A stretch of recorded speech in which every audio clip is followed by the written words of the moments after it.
السلام علیکم ورحمۃ اللہ وبرکاتہ۔ پیارے بھائیوں، میں نے آپ کے لیے ایک بہترین ٹاپک لایا ہے۔ آئیے چلتے ہیں ہم اپنے ٹاپک کی طرف۔ الحمد للہ وکفا وسلام علی عباده الذین اصطفى، اما بعد فاعوذ باللہ من الشیطان الرجیم، بسم اللہ الرحمن الرحیم۔ السلام علیکم ورحمۃ اللہ وبرکاتہ۔ ہمارے آج کی موضوع ہے تہجد کی نماز اور اس وقت اذکار و وظائف کرنے کا طریقہ۔ پیارے بھائیوں، واضح رہے کہ تہجد کی نماز کا الگ سے کوئی خاص طریقہ نہیں ہے، بلکہ رات کے آخری پہر میں سو کر اٹھنے کے بعد نفل نماز پڑھنے کو تہجد کہا جاتا ہے۔ تہجد کی 2 سے لے کر 12 رکعت تک مختلف تعداد روایات میں منقول ہے، البتہ آن حضرت صلی اللہ علیہ وسلم کا عام معمول 8 رکعت پڑھنے کا تھا، اس لیے 8 رکعت پڑھنا بہتر ہے، ورنہ جتنی رکعت بآسانی ہو سکے پڑھ سکتے ہیں۔ مزید یہ کہ تہجد کی نماز کے بعد توبہ و استغفار، ذکر و اذکار، خصوصاً قرآن کریم کی تلاوت کا اہتمام کرنا چاہیے اور اللہ تعالیٰ سے خوب دعائیں مانگنی چاہیے، کیونکہ رات کا یہ پہر دعاؤں کی قبولیت اور اللہ تعالیٰ کی رحمتوں اور برکتوں کے نزول کا ہوتا ہے۔ چنانچہ حدیث مبارکہ میں آتا ہے، وعن ابی ہریرہ رضی اللہ تعالی عنہ قال قال رسول اللہ صلی اللہ علیہ وسلم ينزل ربنا تبارك وتعالى كل ليلة إلى السماء الدنيا حين يبقى ثلث الليل الآخر يقول من يدعوني فاستجيب له، من يسألني فأعطيه، من يستغفرني فأغفر له۔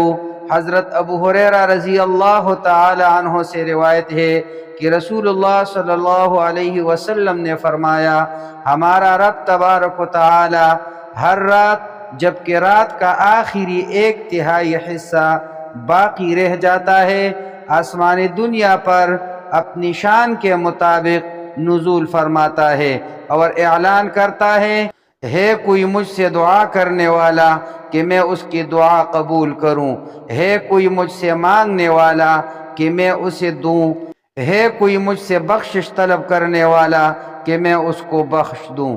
اسی طرح قرآن مجید میں اللہ تعالیٰ نے رات کے پہر میں توبہ و استغفار کرنے کو اہل جنت کی علامت کے طور پر ذکر کیا ہے، چنانچہ ارشاد باری تعالیٰ ہے، ان المتقین فی جنات وعیون آخذین ما آتاہم ربهم انہم کانوا قبل ذلك محسنین کانوا قلیلا من اللیل ما یہجعون وبالاسحار ہم یستغفرون۔ متقی لوگ بے شک باغوں اور چشموں میں اس طرح رہیں گے کہ ان کا پروردگار انہیں جو کچھ دے گا اسے وصول کر رہے ہوں گے، وہ لوگ اس سے پہلے ہی نیک عمل کرنے والے تھے، وہ رات کے وقت کم سوتے تھے اور سحری کے اوقات میں وہ استغفار کرتے تھے۔ پیارے بھائیوں، وظیفہ ذکر کر رہا ہوں اس وقت کا، تہجد کی نماز کے بعد کا وظیفہ۔ جو شخص رات تہجد نماز پڑھنے کے بعد کسی بھی پاک جگہ پہ اپنے کسی بھی مقصد کے لیے اول آخر 11 مرتبہ درود شریف کے ساتھ 110 مرتبہ یہ نیچے والے کلمات پڑھے گا، وہ اپنے مقصد میں کامیاب ہوگا۔ لا حول ولا قوت الا باللہ العلی العظیم، لا حول ولا قوت الا باللہ العلی العظیم، ان اللہ علی کل شیء قدیر وان اللہ قد احاط بكل شیء علما، ان اللہ علی کل شیء قدیر وان اللہ قد احاط بكل شیء علما۔ اللہم انی اعوذ بک من شر نفسی ومن شر كل دابة أنت آخذ بناصيتها إن ربي على صراط مستقيم اللهم إني أعوذ بك من شر نفسي ومن شر كل دابة أنت آخذ بناصيتها إن ربي على صراط مستقيم۔ انشاءاللہ ہر قسم مشکلات حل ہو جائے گی اور تمام پریشانی دور ہو جائے گی۔ اقول قولی ھذا استغفر اللہ لی ولکم ولسائر المسلمین۔